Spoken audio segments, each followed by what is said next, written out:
আসসালামু আলাইকুম। Welcome to my channel travel with Meghla. আশা করি আপনারা সবাই ভালো আছেন। গত পর্বে আপনারা দেখতে পেয়েছেন যে আমরা বানজি জাম্পিং এবং প্যারাসেলিং করতে গিয়েছিলাম। প্যারাসেলিং করার পরে আমরা প্রায় পৌনে 2টার দিকে রওনা দিলাম হোটেলের উদ্দেশ্যে, কারণ অনেকটা সময় হয়েছে যে আমরা এখানে অপেক্ষা করেছি। দেন আমাদেরকে নিতে গাড়ি চলে এসেছে, আর গাড়িতে করে আমরা এখন হোটেলের উদ্দেশ্যে যাচ্ছি। আমরা ফ্রেশ হব, দেন খাবার খাওয়ার জন্য চলে যাব হোটেলে।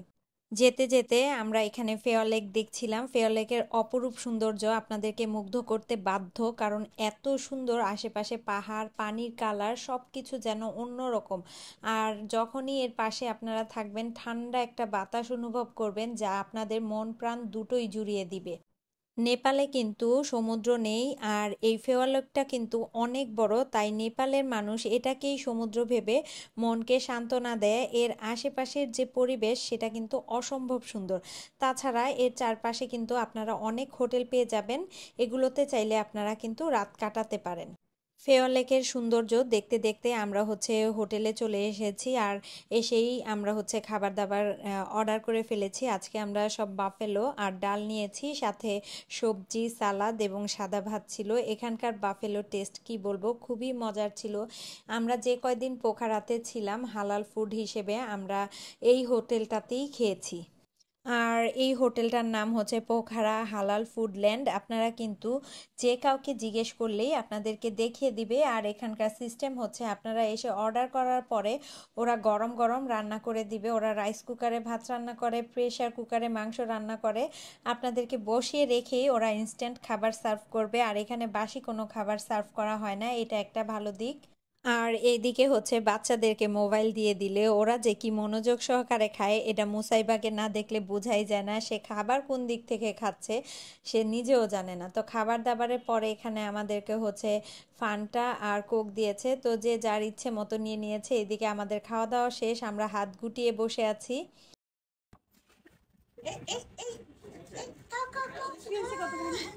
অনেক হাসি কাছে দিছে, এটা তো 40 টাকা দিয়েও পাওয়া যাবে না, এত হাসি দিছে। আমাদের মধ্যে একজন চিকেন বিরিয়ানি প্ল্যাটার অর্ডার করেছিল। এটার লুকিংসটা কিন্তু মাসাল্লাহ অনেক সুন্দর ছিল, তাই আপনাদের সাথে শেয়ার করলাম। খাওয়া দাওয়া শেষ করে এখন আমরা পোখারার শহরের মধ্যে যে কটাই স্পট আছে দেখা সম্ভব হয় ঠিক সেই কটাই দেখে নিব, কারণ সকালে আমরা যে অ্যাক্টিভিটিস করেছি সেগুলো করার পরে এখন আমাদের হাতে কিছুটা সময় আছে। তো এখানে আমরা একটা হাঁড়ি পাতিলের দোকান দেখতে পেলাম, তো আমরা এই দোকানটাতে ঢুকলাম, কারণ আমরা যেই হোটেলটাতে খাওয়া দাওয়া করছি সেখানকার যে হাঁড়ি পাতিল সেগুলো আমাদের খুবই পছন্দ হয়েছে। তাই এখানে আমরা সেই হাঁড়ি পাতিলগুলো খুঁজে দেখছিলাম আসলে ওই রকম হাঁড়ি পাতিল আছে কিনা, কিন্তু এখানে ওই টাইপসের হাঁড়ি পাতিল নেই। তো আমি আর ভাবি কিন্তু সবার আগে হাঁড়ি পাতিল কেনার জন্য ঢুকে গিয়েছিলাম, বাট আমরা আমাদের মনের মতো হাঁড়ি পাতিল কিন্তু খুঁজে পাইনি, তাই আমরা এখান থেকে বের হয়ে গেলাম। গুপ্তাশ্বর মহাদেব কেইবের যে গেটটা সেটার সাথেই মূলত এই হাঁড়ি পাতিলের দোকানটা ছিল। আর ওরা কিন্তু বাংলা খুবই ভালো বুঝে, দোকানের যে ওনার ছিল উনি।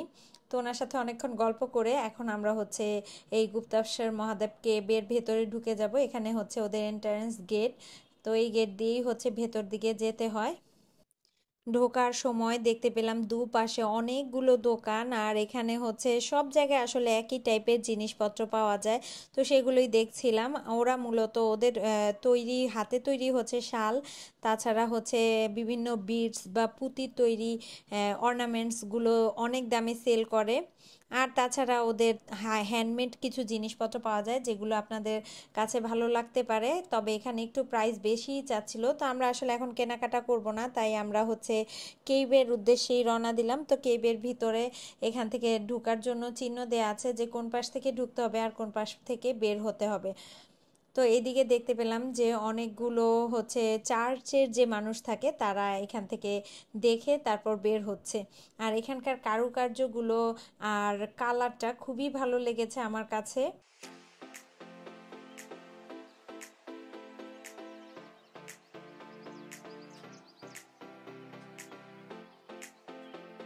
এখানে পার পারসন টিকেটের প্রাইস পড়েছিল 100 রুপি করে। এখানে ঢোকার জন্য মেশিন আছে, তো টিকিট পাঞ্চ করার পরে হচ্ছে টিকিট দিয়ে এই গেটটা খোলা হয় এবং একজন একজন করে ভেতরে ঢুকানো যায়। তো এখানে কিন্তু খুবই সুন্দর সুন্দর কারুকার্যের কিছু নিদর্শন রয়েছে, যা দেখলে আপনাদের কাছে অবশ্যই ভালো লাগবে। এই যে এই জায়গাটা আমার খুবই ভালো লেগেছে।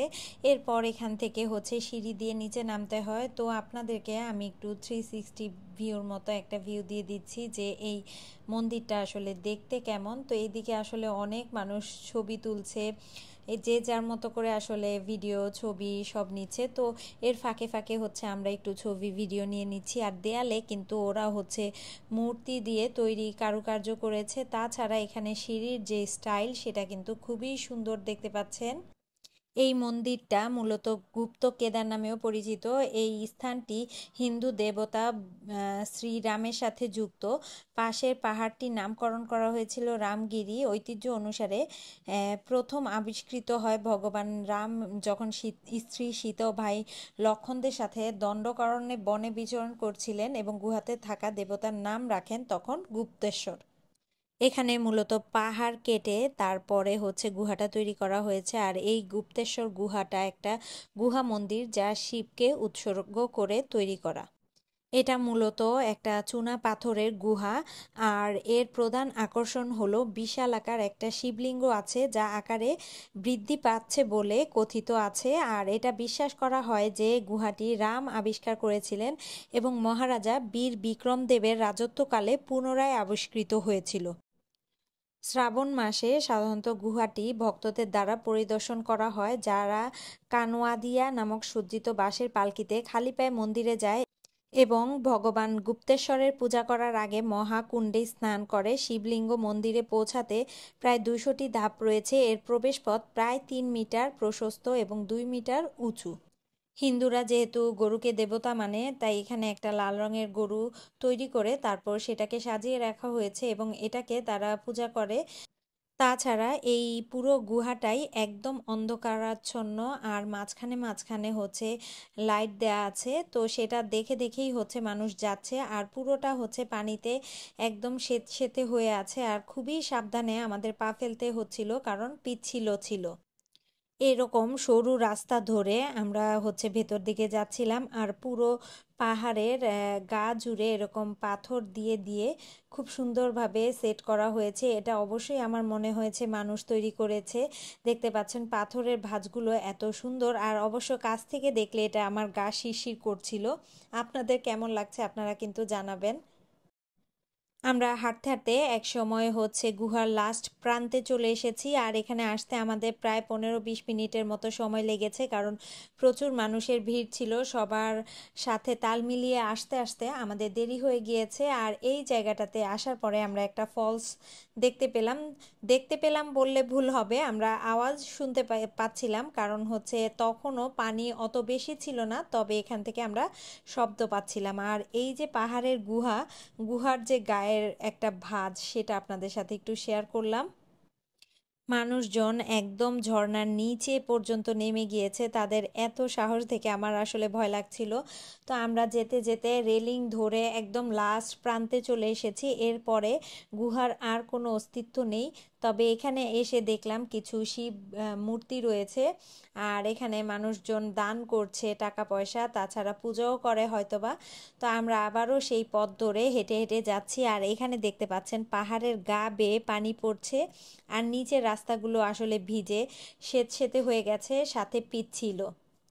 ভিতরে ঢুকে যেতে আমাদের যতটা সহজ মনে হয়েছে, ভেতর থেকে উঠে আসতে আমাদের আরও বেশি কঠিন মনে হয়েছে, কারণ উঠতে উঠতে আমরা সবাই হাঁপিয়ে গিয়েছিলাম। এখানে বৃদ্ধ থেকে একদম অল্প বয়সী যারাই ছিল না কেন, এই পাহাড়ি গুহা থেকে উঠে আসতে যেন সবারই দম ওষ্ঠাগত হয়ে গিয়েছিল। মানে আমাদের সবারই খুবই কষ্ট হচ্ছিল।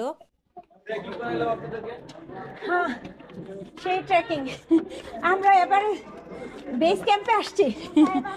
আপনারা আমার কথা শুনে নিশ্চয়ই বুঝতে পারছেন যে সেখান থেকে উঠে আসার পরে এক একজনের কি অবস্থা হয়েছিল। তো আমরা এই সিঁড়িগুলো উঠে বাকিটা পথ ওঠার পরে আমরা আর উঠতে পারছিলাম না, তো আমরা এই জায়গাটাতে বসে অনেকক্ষণ রেস্ট নিয়েছি, কারণ সবারই খুব কষ্ট হচ্ছিল, যেহেতু বাচ্চা-কাচ্চারাও সাথে ছিল। সব মিলিয়ে আমরা অনেকটা সময় রেস্ট করার পরে আমরা বাহিরে বের হয়ে চলে এসেছি।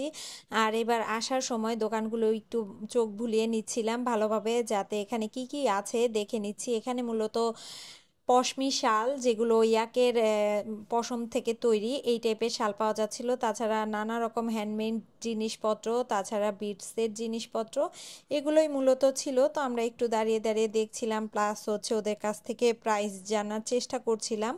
আরেকটা মজার জিনিস আপনাদের সাথে শেয়ার করি। এই যে এখানে একজন ভিক্ষুক দেখতে পাচ্ছেন, তার পেটটা যে ফোলা দেখছেন, এগুলো কিন্তু সম্পূর্ণ নেপালি রুপি দিয়ে ভরা। উনি মাত্রই বের করে ঢুকিয়ে রাখলো, তো সেটা আর আমি ক্যাপচার করতে পারিনি। যারা এখানে আসবেন ওনাকে কিন্তু কখনোই আপনারা ভিক্ষা দিবেন না, কারণ উনি হচ্ছে সবার পা ধরে ধরে টেনে ধরে, যাতে করে হচ্ছে ওনাকে ভিক্ষা দেয়।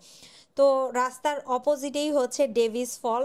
তো সেখানে এখন আমরা চলে এসেছি। আর ডেভিস ফলে ঢোকার সময়ও দেখতে পেলাম অনেকগুলো দোকান রয়েছে, যেখানে কিনা অনেক ধরনের জিনিসপত্র। বিশেষ করে আমরা ওই পারে যেই জিনিসগুলো দেখে এসেছি, ঠিক এই পাশেও দেখতে পেলাম সেই রকম জিনিসপত্র। তো এখানেও হচ্ছে আপনাদেরকে টিকিট কেটে তারপরে ঢুকতে হবে। এখানকার এন্ট্রেন্স ফি হচ্ছে 80 রুপি করে। তো এখান থেকে আমরা হচ্ছে আমাদের সবার জন্য টিকিট কেটে নিয়েছি।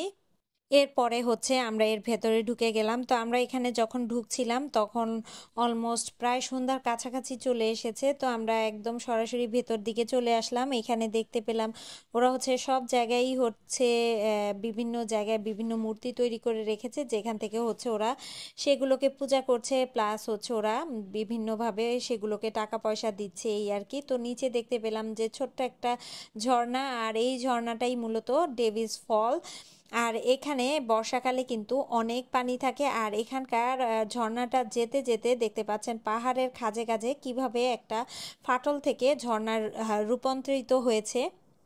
মূলত এটা পাহাড়ের ঝিরি থেকে একটা ঝর্ণার সৃষ্টি হয়েছে, আস্তে আস্তে ফাটলটা বড় হয়েছে এবং একটা ঝর্ণায় রূপ নিয়েছে। এটা কিন্তু অনেক উঁচু থেকে ঝর্ণাটা এসেছে। তো আমরা খুব বেশি দূরে যাব না, আমরা কাছাকাছি জায়গা থেকেই ঝর্ণাটাকে দেখার চেষ্টা করছি।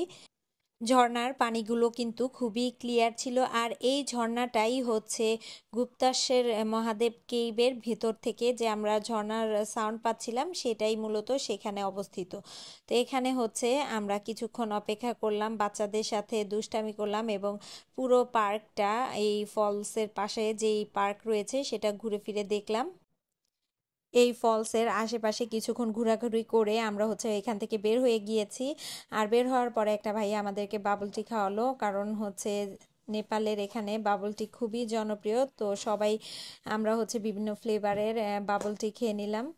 হালকা পাতলা খাওয়া দাওয়া করে আমরা সেখান থেকে বের হয়ে আবার ফেওয়া লেকের সামনে চলে আসলাম। আর ফেওয়া লেকের বিকালের যে সৌন্দর্য, সেটা আমরা দেখার জন্য এসেছি। তবে আস্তে আস্তে আমাদের প্রায় সন্ধ্যার কাছাকাছি চলে এসেছে।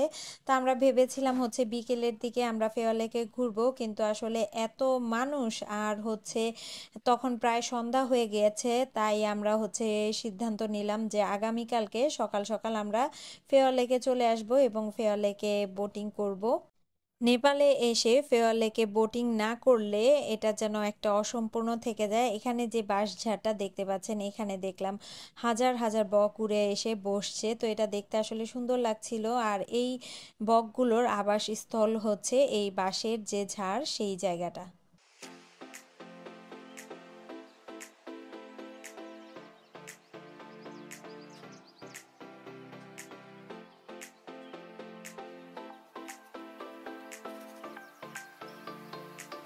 ঘুরে ফিরে আমরা হচ্ছে ফেওয়া লেক থেকে যখন চলে আসলাম, তখন দেখতে পেলাম এখানে একটা সাইকেলের দোকান আছে। তো আমার হাজব্যান্ড হচ্ছে এই সাইকেলের দোকানে যে দামাদামি করলো যে তারা সাইকেল চালাবে, তো সেটা কথা বলে চলে আসলো। তো আজকের ব্লগটা আমি এতটুকুই রাখছি। আগামী ব্লগ আপনাদের দেখার আমন্ত্রণ জানিয়ে এখানেই শেষ করছি। আল্লাহ হাফেজ।